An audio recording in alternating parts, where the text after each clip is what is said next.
Hello everyone. This is your 1 minute beginning of the video summary of a tap pounce. Now what is a tap pounce? A tap pounce is when you latch onto the dinosaur and immediately dismount as quickly as you can, which will last exactly 1 second. As you can see here, you can see the initial bleed that causes. In just a moment, I'll be showing you the final bleed. There it is. That is the final bleed that you get once this is healed. We can immediately compare this with a 2-second pounce. And you should notice that there shouldn't be a big difference, but oh, there is. The initial bleed that we get is currently on the screen, and I'm going to show you the final bleed. Now, if any of you are very quick with mental math, you will be able to see the efficiency, but at the very end I'll put in the final little calculations. As you see here, the amount of bleed you get per second and per percentage of stamina is absolutely huge when compared to the 2-second one, as you can see here. This basically means that if you want to get the most out of your pounces, you just tap pounce, and you'll be bleeding way more efficiently. Hello everyone, welcome to the actual part of the video. I decided to add in that 1 minute summary due to a lot of suggestions I got from the Reddit and the YouTube about the fact that I like to waffle and preamble everything that I'm saying. This is because my brain cannot stay on a coherent thought for longer than, hey guys, it's me, Turkish Slight. No, I'm only joking. So, tap pouncing. I'm doing a little bit of a background thing as to how I even came up to this absolutely ridiculous idea. About a year ago, I did a video called Stego is Cracked, in which I was telling the QA testers that the Stego has a disastrous exploit where it can do a buck, do a tail swing to cancel the animation of the buck, and it will still be bucking while it is able to interact with anything else. This basically means that a Stego can effectively spam swing or get ready to swing at the very moment that you dismount and then snipe you. I'm not the best at it, even though in that video I gave you some examples. In those examples, I was actually sniping the tail of the Utah that was coming out. And at the very end, I managed to actually hit them.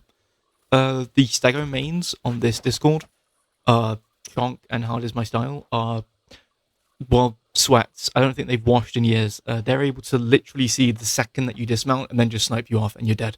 They can also see the second that you go to pounce them and then do the exact same thing.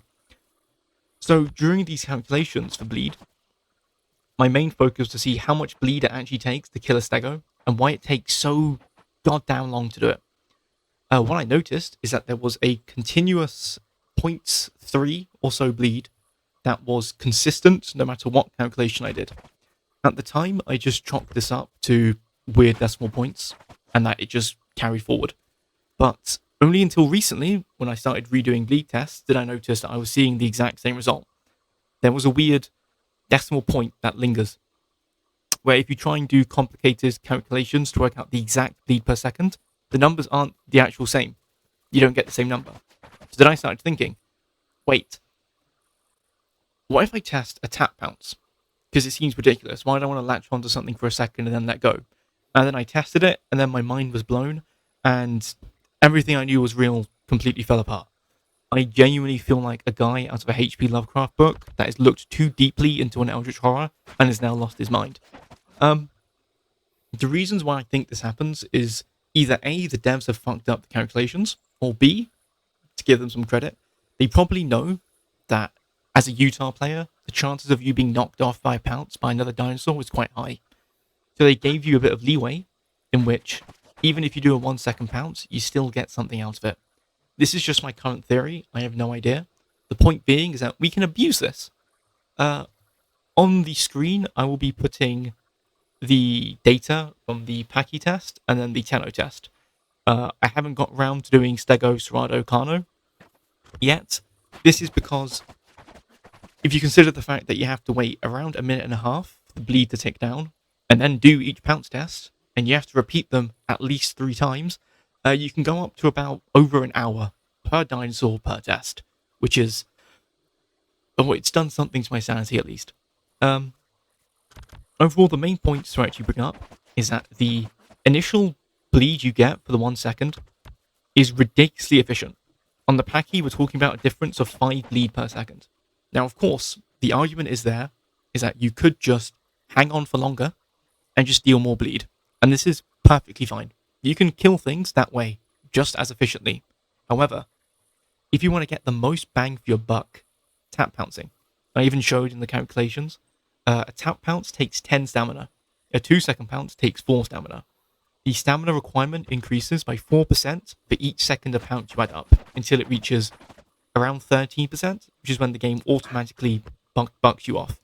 A thing to note though, if you press spacebar just as you hit 21 seconds, you won't fall down. You'll actually dismount normally and still deal the same amount of bleed as a 21-second bounce, which means you can avoid the stagger and the fall as a Utah if you are on the dinosaur for an extended amount of time, which could actually save someone's life. So I wanted to make sure that's quite close to the beginning of the video.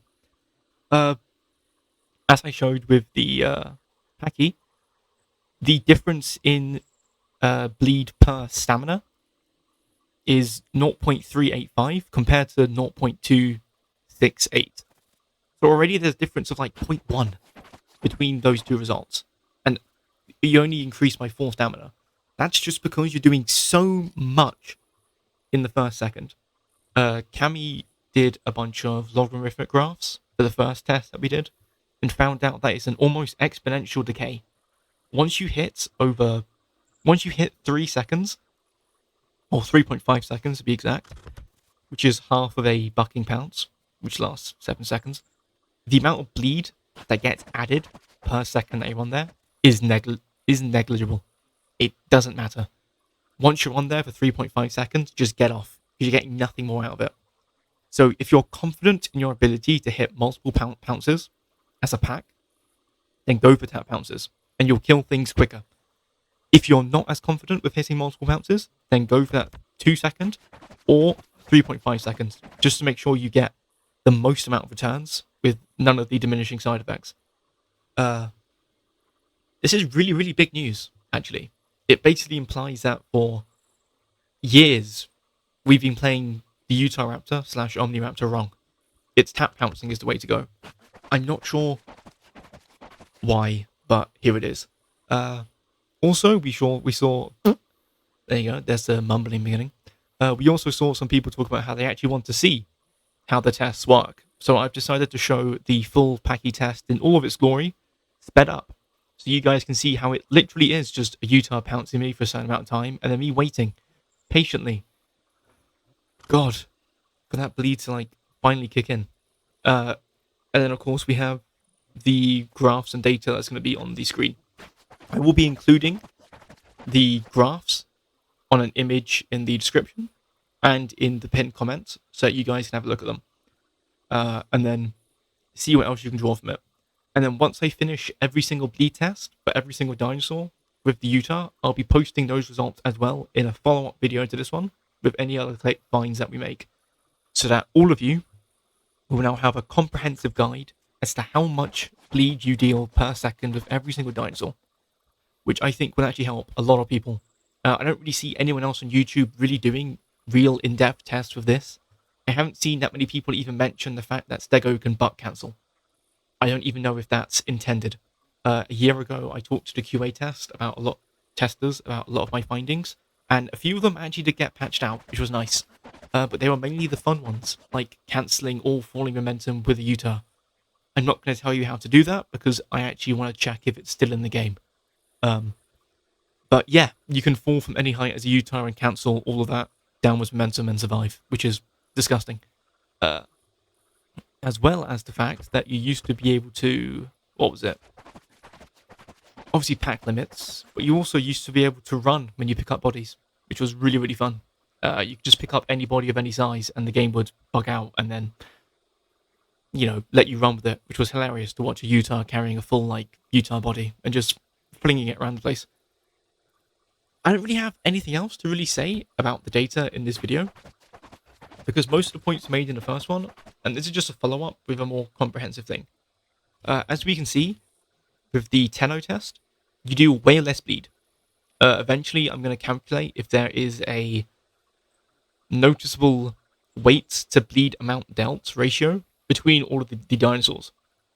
If this is the case, it will mean that all of my testing will be so much easier, because during the next update, I can just test one dinosaur, test if there is the same ratio, and then I can calculate all of them instantly, which means that in the future, these bleed tests will be coming out just like that. That's about all, really, for me to say. I'd like to have a lot of thanks for the support of the video. I would also like to have a lot of thanks to people bringing up the absolute obvious, which is that I probably should have shown a tap pounce in the first video, but unfortunately my brain likes the pretty graphs and the data and just went, yeah, that's good enough. So yeah. Also, sorry for how my voice sounds. I've had nearly 24 years to get used to it. You guys haven't, so I do apologize for that. And my voice is pretty croaky today because I've just been recording this in the morning as soon as I've woken up because I just want to get it out. So yeah, I hope this guys helps you. Yeah, I hope this helps you guys. And if you have any more questions, please ask them because I need questions to be asked so that I can better know what I can test and look out for. Furthermore, there will be a link to the Discord in the description and in the pinned comment for all of you guys to join in, and you guys can see the behind the scenes, which is mainly just all of us swearing like sailors and losing our minds because nothing makes sense. I hope you guys enjoyed the video and join in for the next one. Unfortunately, there probably isn't going to be that many testing videos out today. As I said, the bleed tests take hours to do.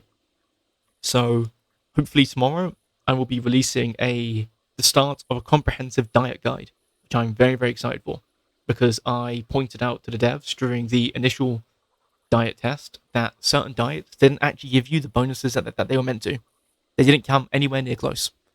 For example, the 15% stamina decay only gave you a 3% buff, which is fantastic. I don't know how that got through, but the QA testers are solid, so obviously it was working as intended. But no, it was bugged, so I'm going to be redoing everything. And so far, everything actually seems to be doing exactly what it says. So I'm going to be going through every single dinosaur with every single diet and showing you what those buffs look like with numbers. So therefore, you can then play any dinosaur and know what your diet is going to be doing, which I think is going to be huge.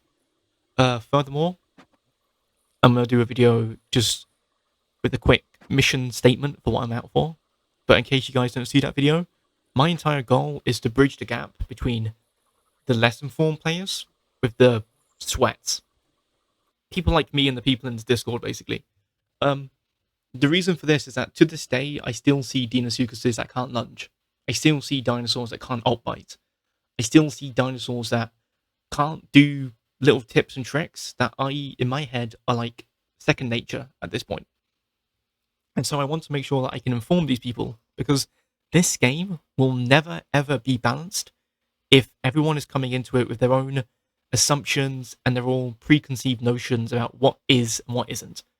If we can create a solid foundation to build everything up from in terms of strategies, in terms of testing, then we can make this game way, way better. We can actually test things, we can actually be informed and articulate, and that's what I really, really want.